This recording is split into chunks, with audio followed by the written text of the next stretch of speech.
Il faut contraindre la Russie à la paix. C'est exactement ce qu'il faut faire. Contraindre la Russie à la paix. Martel, M. Zelensky, à la tribune du Conseil de sécurité de l'ONU. Et pendant que l'ONU est focalisée sur ce qui se passe dans le Moyen-Orient, parce que M. Zelensky et sa situation, l'ONU en a marre, c'est comme ça je peux dire, l'ONU met l'Ukraine en second plan. Et donc, M. Zelensky était là pour faire passer sa situation, la situation de son pays, au premier plan. Et il était là pour attirer l'attention sur ce qui se passe dans son pays. Mais l'ONU ne veut pas savoir grand chose. Et, mesdames et messieurs et mesdemoiselles, s'il vous plaît, partagez la vidéo dans tous les groupes possibles. Parce que il y a quelque chose qui ne tourne pas en rond. Ok? Et il faut contraindre la Russie à la paix. Le président ukrainien a plaidé sa cause mardi devant le Conseil de sécurité de l'ONU à New York. La Russie ne peut qu'être contrainte à la paix. Et c'est exactement ce qu'il faut faire, contraindre la Russie à la paix, a affirmé. Alors que l'Assemblée générale de l'ONU est focalisée sur le Proche-Orient, M. Volodymyr Zelensky veut maintenir l'attention internationale sur le sort de son pays, ravagé par la guerre depuis 2 ans et demi. Et alors, vous et nous, allons nous poser une question. Pourquoi maintenant M. Zelensky veut forcer la Russie à faire la paix? Pourquoi? Qu'est-ce qui n'a pas marché dans la stratégie de guerre? Qu'est-ce qui n'a pas marché dans la stratégie des sanctions? Qu'est-ce qui n'a pas marché dans la stratégie de l'intimidation de la Russie? Qu'est-ce qui n'a pas même marché dans la stratégie d'accusation des alliés de la Russie? Qu'est-ce qui n'a pas marché dans la stratégie globale de l'Occident contre la Russie et tout ce qui l'entoure? L'Occident a échoué dans toute sa stratégie contre la Russie. Les OTANiens ont vraiment échoué là. Mesdames et messieurs, vous croyez réellement que les OTANiens ont vraiment échoué dans toute leur stratégie? Pour que par la voix aujourd'hui de M. Zelensky, il puisse demander le monde à forcer la Russie à faire la paix.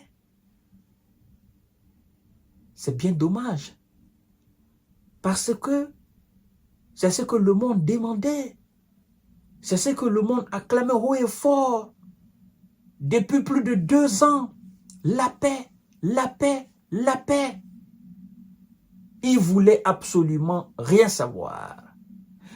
Et donc, quand M. Zelensky, porte-parole de l'OTAN, dans la situation ukrainienne, dit qu'il faut contraindre la Russie à faire la paix. En quelque sorte, il faut forcer la Russie à faire la paix. En quoi faisant? Ah, très belle question. Parce que dans la géostratégie, dans ces analyses, il faut savoir soulever de très belles questions, chercher les réponses, et ça fera du bien. En quoi faisant? En attachant Vladimir Poutine? En l'arrêtant? En quoi faisant? Contraindre? Forcer? En quoi faisant? En quoi faisant, évidemment, M. Zelensky, dans sa tête, il ne pense qu'à bombarder la Russie. C'est ça ce qu'il veut dire. Vous comprenez? Bombarder la Russie. Il n'y a pas 1000 autres choses. C'est là où il est différent des OTANiens, des autres OTANiens. C'est là où il y a une différence entre les objectifs. L'objectif de M. Zelensky est de bombarder la Russie. Et l'Occident craint que cela ne déclenche la troisième guerre mondiale. Et c'est là où d'ailleurs, ce mercredi matin 25 septembre 2024, les Russes ne sont pas bêtes. Le porte-parole de Kremlin, M. Dmitri Peskov, a fait une déclaration. Mesdames et messieurs et mesdemoiselles, partagez la vidéo dans tous les groupes possibles. La situation devient très très intéressante. Forcer la Russie à faire la paix serait une erreur absolument fatale, déclare le Kremlin. La position qui consiste à essayer de forcer la Russie à faire la paix est une erreur absolument fatale, a balayé ce mercredi matin le porte-parole de la présidence russe Dmitri Peskov, alors que Volodymyr Zelensky a appelé la veille à l'ONU le soutenir et d'ajouter « Il est effectivement impossible de forcer la Russie à faire la paix ». Vous voyez là, la Russie dit « Essayer de forcer la Russie à faire la paix serait une erreur monumentale, serait absolument fatale. » Vous voyez, la Russie a compris la profondeur de ce qu'ils appellent forcer la Russie à faire la paix. Sinon, entre vous et nous, comme ça, là, quand on dit, ben, il faut forcer le gars à faire la paix, hein, il faut le forcer. On se dit, mais d'accord, on va aller le pardonner, on va le supplier, on fera tout possible. On va prendre ses grands-parents, voilà, ses grands-parents, sa maman, son père, on va le mettre cette pression de la famille, voilà, ses cousins, machin, ses tantes, on va appeler toute la grande famille, on fait une assise, il faut qu'on le force vraiment à faire la paix avec sa femme ou avec son voisin. Pour nous autres, quand on dit forcer quelqu'un à faire la paix, c'est ce qu'on pense, naturellement. Vous comprenez? Mais dans la géostratégie comme ça, là, forcer quelqu'un à faire la paix, c'est pas envoyer ses oncles, c'est pas envoyer sa maman, c'est pas même aller chercher son grand-père, encore moins son papa. C'est d'amener le feu sur le terrain. C'est de pousser l'adversaire à réfléchir. Oui, c'est d'amener plus d'armes sur le terrain, sur son propre territoire, jusqu'à ce que son peuple se lève contre lui. Vous comprenez? Mais on peut faire ça à un autre pays, mais pas à une puissance nucléaire. C'est là la différence. Si c'était, bon, si aujourd'hui, la Russie n'était pas une puissance nucléaire, qu'il n'y avait pas d'armes là, égales aux armes américaines, ou dépassant même en puissance de feu les armes américaines, croyez-moi que le président russe serait passé à la table. Rapidement. Rapidement, il aurait capitulé. Mais puisque les Otaniens savent qu'il y a près de 6000 têtes ogives nucléaires en Russie, ils ont peur de ça. C'est la seule chose qui les retient. Les armes nucléaires. La Russie pouvait avoir toutes les armes du monde entier. Toutes les armes du monde entier. Mais si la Russie n'était pas une puissance nucléaire, croyez-moi, il y a longtemps, les Américains ils auraient rapidement balayé cette Russie-là. C'est la seule chose qui les fait peur.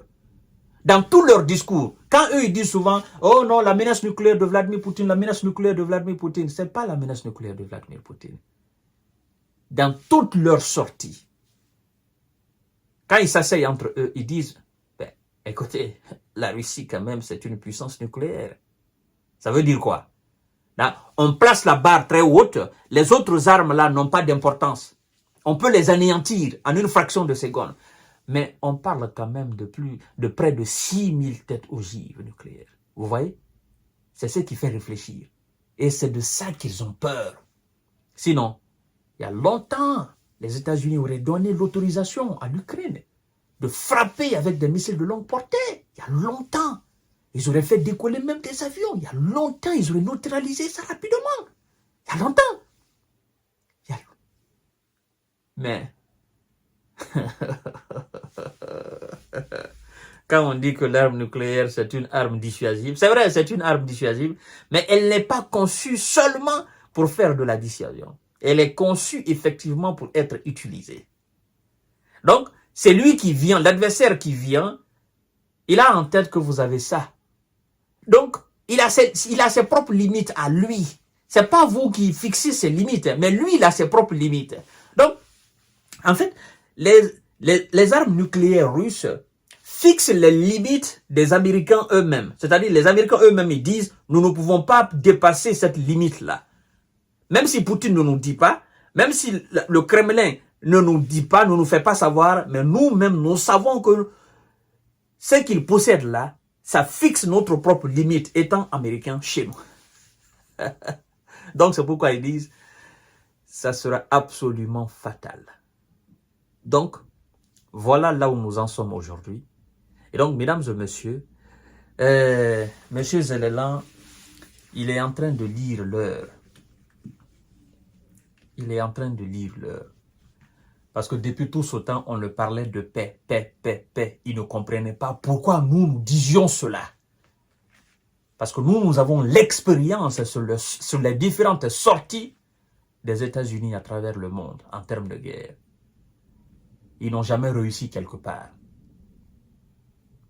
À plus forte raison, contre la plus grande puissance militaire, plus grande puissance, n'est-ce pas, nucléaire dans le monde entier. Ce n'est pas face à cette puissance qu'ils feront quelque chose. Zelensky n'avait pas compris, mais là, il a compris. Et le soleil le tape très fort, là. Et donc, il demande la paix. La paix. La paix. Ah, d'accord. C'est que la situation est en train d'atteindre son paroxysme. Je vous donne rendez-vous tout à l'heure.